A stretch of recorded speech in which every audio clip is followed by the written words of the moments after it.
ഭരണങ്ങാനം അസീസി പട്ടാരം വിമലഗിരി ധ്യാനകേന്ദ്രങ്ങളുടെ സ്ഥാപകനും കേരളത്തിൽ കരിസ്മാറ്റിക് നവീകരണത്തിൻ്റെ ആരംഭകരിൽ പ്രധാനിയുമായിരുന്ന കപ്പൂച്ചിൽ സഭാംഗം ഫാദർ ആർമണ്ട് മാധവത്തിൻ്റെ ദേവദാസ പ്രഖ്യാപനം തലശ്ശേരി അതിരൂപ archbishop Mar Joseph Pamplany നിർവഹിച്ചു.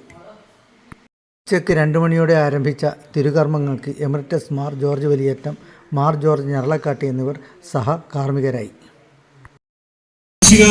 നിനക്ക് വിധേയരായി ജീവിക്കുവാനും പ്രത്യാശയോടെ നിന്നെ നാമം വിളിച്ചപേക്ഷിക്കുവാനും സ്നേഹത്തിൻ്റെ സൽഫലങ്ങൾ പുറപ്പെടുവിച്ച് നിത്യസൗഭാഗ്യത്തിന് അർഹരാകുവാനും ഞങ്ങളെ അനുഗ്രഹിക്കണമേ.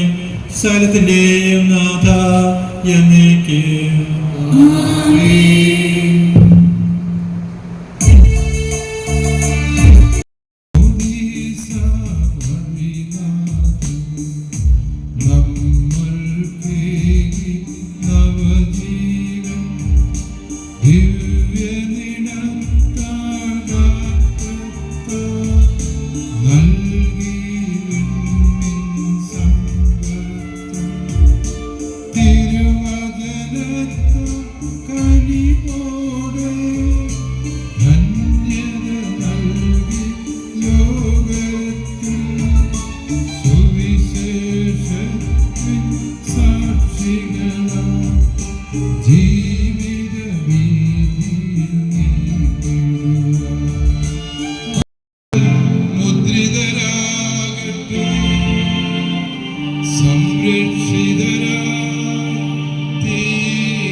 തുടർന്ന് വൈകുന്നേരം 5 മണിയോടെ നടന്ന പൊതുസമ്മേളനം കേന്ദ്ര ന്യൂനപക്ഷകാര്യ സഹമന്ത്രി ജോർജ് കുര്യൻ ഉദ്ഘാടനം ചെയ്തു. പ്രാർത്ഥനയുടെ മഹത്വം അത് വിശുദ്ധിയുടെ പാതയായതിനാലാണെന്നും അത് തീർച്ചയായും നന്മയിലേക്ക് നയിക്കുമെന്ന് ഞാൻ വിശ്വസിക്കുന്നതായും മന്ത്രി ജോർജ് കുര്യൻ പറഞ്ഞു. ദൈവത്തെ പോലെ ആരാധിക്കപ്പെടുക എന്ന് പറയുന്നത് അത് സ്വർഗ്ഗമാണ്. തീർച്ചയായിട്ടും ആർമണ്ട് അച്ഛൻ ദൈവത്തിലേക്ക് എത്താനുള്ള ഒരു വഴിയായി മാറുക. ഈ അവസരത്തിൽ അദ്ദേഹവുമായിട്ട് ബന്ധപ്പെട്ട എല്ലാവരെയും ഞാൻ അഭിനന്ദിക്കുകയാണ്. ദൈവാനുഗ്രഹമുള്ളവരാണ്. തീർച്ചയായിട്ടും ആ കുടുംബാംഗങ്ങൾ ദൈവത്താൽ അനുഗ്രഹിക്കപ്പെട്ടവരാണ്. എപ്പോഴും ദൈവാനുഗ്രഹം ഉണ്ടാകണം എന്നർത്ഥം പ്രാർത്ഥിച്ചുകൊണ്ട് നടക്കുന്ന ഒരാളാണ്. മാത്തമാറ്റിക്സാണ് ഇത് വിഷയം.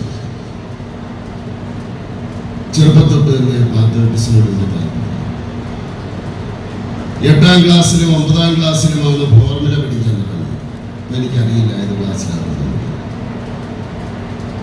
അന്ന് മാത്തമാറ്റിക്സ് ക്ലാസ്സിലെ അധ്യാപകൻ എന്നോടൊരു കാര്യം പറഞ്ഞു. ഫോർമുല പഠിക്കണമെങ്കിൽ പഠന സമയത്ത് മാത്രം പഠിച്ചാൽ പോരാ. നീ കടയിൽ പോകുമ്പോൾ വഴിയെ പോകുന്ന അവസരത്തിൽ നിങ്ങൾ ഫോർമുല ഓർക്കണം. നീ വെറുതെ ഇരിക്കുന്ന അവസരത്തിൽ ഫോർമുല ഓർക്കണം. എല്ലാ സമയത്തും നീ ഫോർമുല ഓർത്തുകൊണ്ട് നടന്നാൽ പിറ്റേ ദിവസം നിനക്ക് സ്കൂളിൽ വരുന്ന അവസരത്തിൽ ബുദ്ധിമുട്ടുണ്ടാകും. അന്ന് തുടങ്ങിയതാണ് വേറൊരു കാര്യം. നടക്കുന്ന വഴിയിലെല്ലാം പ്രാർത്ഥിക്കുക എന്നുള്ളത്, ഈശോയെ പ്രാർത്ഥിക്കുക എന്നുള്ളത്. എന്തുകൊണ്ട് ഫോർമുല പഠിക്കണമെങ്കിൽ, സർവസമയം ഓർക്കണമെങ്കിൽ, ഓർക്കാമെങ്കിൽ, ഫോർമുല പഠിക്കാത്ത സമയത്തും പഠിക്കുന്ന സമയത്തും എന്തുകൊണ്ട് പ്രാർത്ഥിച്ചുകൂടാ എന്ന് സ്വയം ചോദിച്ചുകൊണ്ട് അന്ന് തുടങ്ങിയതാണ്. നന്മയുടെയും സ്നേഹത്തിൻ്റെയും അടയാളമായിരുന്നു ആർമണ്ട് അച്ഛനെന്ന് യോഗത്തിൽ അധ്യക്ഷത വഹിച്ചുകൊണ്ട് തലശ്ശേരി അതിരൂപത archbishop Mar Joseph Pamplany പറഞ്ഞു. കുടുംബനാഥൻ തൊട്ട് സകലമാന മനുഷ്യരും ആർച്ച് ബിഷപ്പായ ഞാൻ വരെയും ഇങ്ങനെയായിത്തീരാൻ കാരണം എന്തായെന്ന് ചോദിച്ചാൽ, നമ്മൾ ദൈവത്തെ കണ്ട മനുഷ്യന്റെ ഹൃദയലാവണ്യം. അതാണ് വാസ്തവത്തില് ആർമണ്ടച്ചൻ. ആർമണ്ടച്ചനെ പോലെ ഒരു വിശുദ്ധന്റെ കൂടെ ജീവിച്ചത് അറിഞ്ഞില്ല എന്ന് ചില സഹോദരന്മാർ പറഞ്ഞതായിട്ട് പുരുഷാളച്ചൻ പറഞ്ഞു. ശരിയാണ്, ഒരു വിശുദ്ധരെ തിരിച്ചറിയാൻ വിശുദ്ധന് മാത്രമേ പറ്റുള്ളൂ. മറ്റുള്ളവർ നോക്കുമ്പോൾ വിശുദ്ധന്മാര് ശല്യവും പരഭ്രാന്തന്മാരുമായിട്ട് അനുഭവപ്പെടും എന്നുള്ളത് വസ്തുതയാണ്. പ്രിയപ്പെട്ട ആർമണ്ടച്ചനെ കണ്ടവരാണ് നമ്മളിൽ ബഹുഭൂരിപക്ഷവും. ആർമണ്ടച്ചന്റെ അടുക്കൽ കുമ്പസാരിച്ചവരും അനുഭവപ്പെടിക്കും. ഞങ്ങള് കുമ്പസാരി ആർമണ്ടച്ചനും വേറൊരച്ഛൻ, ആരാണെന്ന് ഞാൻ പറയുന്നില്ല, അവർ രണ്ടുപേരും ഇടവയെ കുമ്പസാരിപ്പിക്കാൻ വരുമ്പോൾ യൂത്ത് പറയുന്ന ഒരു കാര്യം ഉണ്ടാകും. മറ്റേ അച്ഛൻ വളരെ ദീർഘമായ താടിയൊക്കെ നീട്ടി, അത് പിതാവായ ദൈവമാണ്, കഠിനമായ പ്രാച്യത്വം തരും. ഈ അച്ഛൻ പരിശുദ്ധാത്മാവാണ്, ഇത് ചെറിയ പ്രാച്യത്തെ തരും.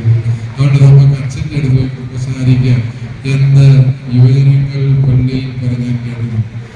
അതായത് ആർമണ്ടച്ചൻ ഒരു കുമ്പസാരക്കൂട്ടിൽ പോലും നിലാവ് പോലെ സൗമ്യമായ ലാവണ്യമായ സാന്നിധ്യമായിരുന്നു എന്ന് അച്ഛൻ്റെ അടുത്ത് കുമ്പസാരിച്ചിട്ടുള്ളവർക്ക്. പ്രിയപ്പെട്ടവരെ, ആർമണ്ടച്ചന്റെ ജീവിതത്തിന്റെ നന്മകൾ ഇവിടെ അനേകം ഏറ്റുപറയാനുള്ളത് കൊണ്ട് എല്ലാം ഞാൻ പറഞ്ഞ് അവസാനിപ്പിക്കുന്നില്ല. ഇതിനുവേണ്ടി അധ്വാനിച്ച എല്ലാവരെയും ഞാൻ ഹൃദയപൂർവ്വം അഭിനന്ദിക്കുന്നു. ഇവിടെ എങ്ങനെയാണ് ഇവർ ഇതൊരുക്കുന്നത് എന്നറിയാൻ ഇന്നലെ വൈകുന്നേരം ഞാൻ ഈ വഴികൊണ്ട് വന്നായിരുന്നു.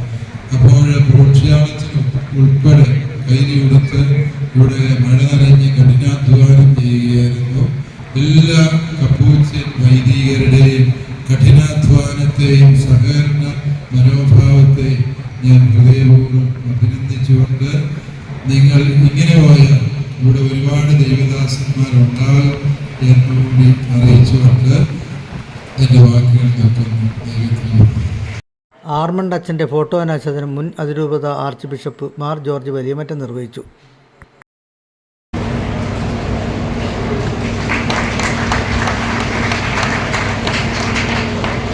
Arch bishop Mar George Njaralakatt, MLA-മാരായ സണ്ണി ജോസഫ്, സജീവ് ജോസഫ്, ജില്ലാ panchayat vice president Binoy Kurian, Payam panchayat president P Rajani, വാർഡംഗം Shaijan Jacob, father Thomas Karinkadayil, father Jaison ക്ലാൻ, father Paul Mundolickal, father Cherian Sakkaria, father Subin Kavalakkatt, father Stephen Jayaraj, sister Treesa Palakkal, sister Anjali, father Biju Madhavath, father Jithin Manuel, Thalassery അതിരൂപത chancellor reverend doctor Biju Muttathukunnel എന്നിവർ സംസാരിച്ചു.